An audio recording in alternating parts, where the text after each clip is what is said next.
For the Blumea balsamifera, or also called Sambong, is a plant that is considered as medicinal.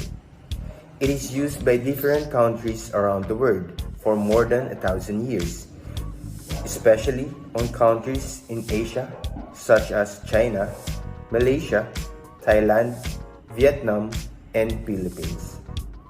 This plant grows in the subtropical and tropical areas of Asia, and Sambong is considered as the most important family of the genus Blumea.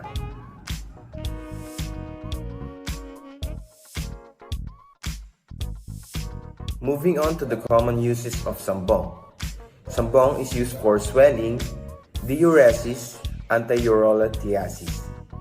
It also reduces hypertension and acts as an antioxidant, and used for antifungal and antibacterial.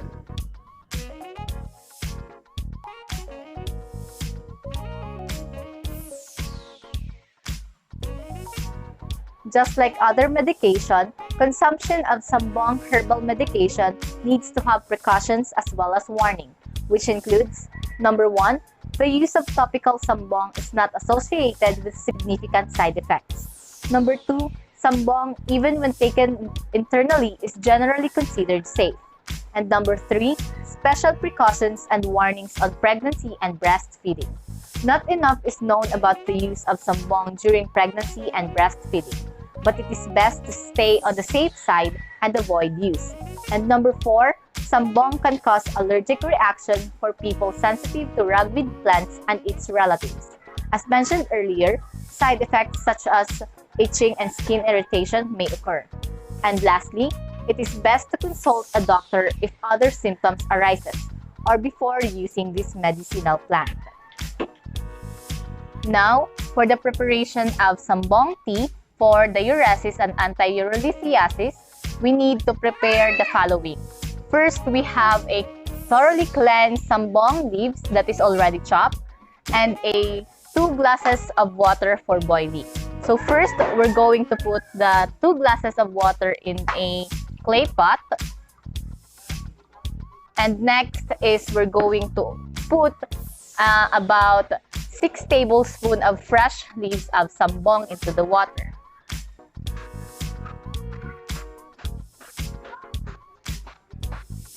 Then, we're going to mix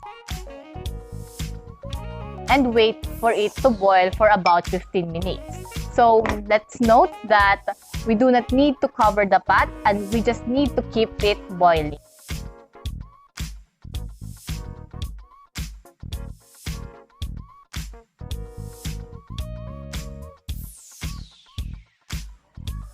So after boiling the leaves for about 15 minutes, we need to divide the boiled solution into 3 parts. And drink 1 part of each in the morning, afternoon, as well as in the evening. Then for the used leaves, we need to squeeze the fresh leaves and place it in the painful part such as the arm. And that's how we use Sambong leaves for as a medicinal plant. So that's all for the preparation of Sambong tea.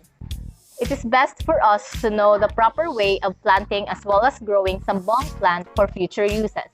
The first step is to cut the branch with 3 or more leaves from the main plant. Then we're going to dig a pit for at least 10 cm deep in our prepared pot.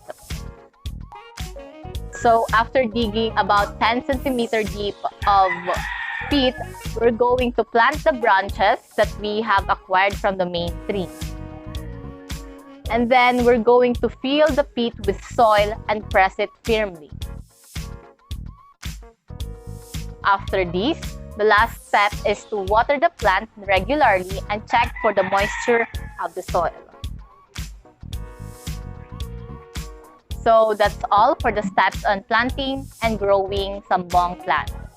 Good day everyone, I am Rudolfo Manalese from our group and I will be discussing some ideas about Akapulko, having its scientific name Cassia alata. We all know that antifungal medication are costly depending on its severity of an infection. dermatophytosis or fungal skin infection are among the most common skin problems in our country and other tropical countries. This is mostly infectious, by which it can easily be transmitted by touching someone with the infection or having a contact with the surface that has the presence of the fungus. Acapulco is a woody bush that naturally grows in the tropical wild. That is why it is locally affordable herbal treatment for fungal infection. It can generally grow everywhere everywhere that has free lands like sidewalks and all. The leaves of Acapulco are generally a treatment for eczema, scabies, and ringworms. It has a crude that has an antifungal activity against superficial yeast infection and dermatophytosis. Several clinical results have shown that it is efficient as a chemical synthesis antifungal agent for the treatment of skin infection. Like what I've said a while ago, it is commonly used for insect bites, skin itchiness and inflammation, ringworms, scabies, eczema, and other skin infection. As from being an antifungal medicine, studies show that it has an inhibitory activity of a potent A glycosidase that could help as an anti-diabetic component. It also has an anti-inflammatory activities that were proven in a clinical trials. Nevertheless, it was said that further studies is needed for this. However, being so good, Acapulco has also warning signs and contraindications. Some people, allergic reaction have been reported in people who have sensitive case.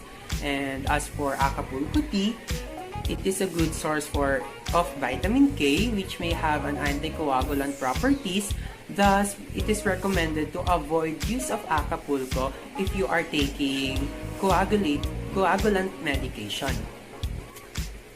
Additional warning signs for Acapulco is that too much consumption of Acapulco could result to the breakdown of our red blood cells, which we all know is fatal to our body.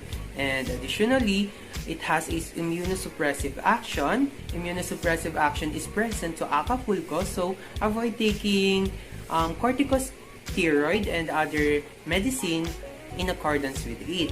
And lastly, for breastfeeding and for patients who are pregnant, there are no sufficient studies, thus it is not recommended, and avoid using it when you are pregnant and breastfeeding. Acapulco, also known as the ringworm bush, is a herbal medicine with a scientific name of Cassia alata or Senna alata. However, there are few unique cases when Acapulco herbal medicine must be prepared with additional care. Caution is still advised with this and the other natural therapies. Some people may be allergic to Acapulco due to its component. Ask your doctor first before using Acapulco medicine, as it has been known to decrease the efficiency of other treatments when you're pregnant or you're breastfeeding. When there isn't enough evidence to support this, it is still advisable to avoid using Acapulco herbal medicine while pregnant or breastfeeding. It is advised to stop Acapulco and see your doctor if you have inflammation or discomfort. Oral or internal use of potent Acapulco combination may cause early labor or even termination in pregnant women. The Acapulco plant also contains cannavanine, an amino acid that may worsen autoimmune diseases like lupus. For treating skin illnesses such as eczema and ringworm, you need to wash the plant well and pound it into a juice that is administered directly to the skin region. Repeat this method at least twice a day until the problem is addressed. To treat the wound infection, you need to boil the Acapulco leaves as well as its blossom for 10 minutes, and to avoid burning yourself, you need to cool it to room temperature. Then apply the decoction to the wound to disinfect it or to prevent further infection. This may be used any moment of the day. Here are the basic steps to growing an Acapulco, often known as a candle bush. For the first step, you will need to choose a good spot that receives adequate sunlight and has a well-drained soil. For the second step, water the plant at least once a week to keep the soil wet. But if it's raining, you should skip this step. Step 3. Make sure your plant has enough room to develop.